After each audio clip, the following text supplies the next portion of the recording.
Friends forever. Think of the names Sam and Frodo, Holmes and Watson, Harry and Hermione. These are some great examples of friendships.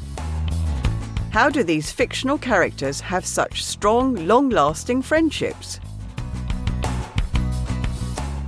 Douglas Paggles once wrote, "A friend is one of the nicest things you can have and one of the best things you can be." So what are the golden rules for being a good friend? One of the secrets to a good friendship is communication. You need to keep talking, even if you have an argument. Don't let a wall of silence grow between you and a friend. It is hard to break it down. So keep talking to your friends. Always be ready to forgive and forget. Remember that nobody is perfect. To be a good friend, you have to be a good listener. That doesn't mean asking too many questions. They have to choose when they want to share their problems with you. You can be there to listen to a friend when they feel sad. Sometimes you might be afraid to tell a friend the truth. You might worry about hurting their feelings.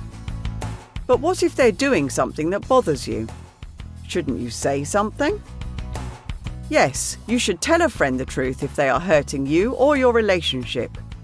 You needn't worry about their reaction.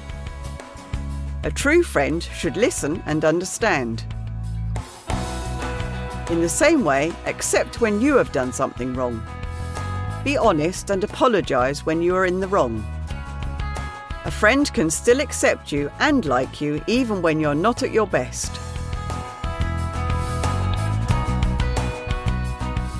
Don't talk about your friend behind their back. Don't tell other people their secrets. Friends have to be loyal and trust each other. If you support your friends, then they will support you too. Finally, remember that social media is not there to replace your friends. The time you spend online shouldn't stop you from socialising with your real friends in the real world. You meet a lot of people in your life, but you always need good friends. Look after your friendships and make sure you always have people who care about you.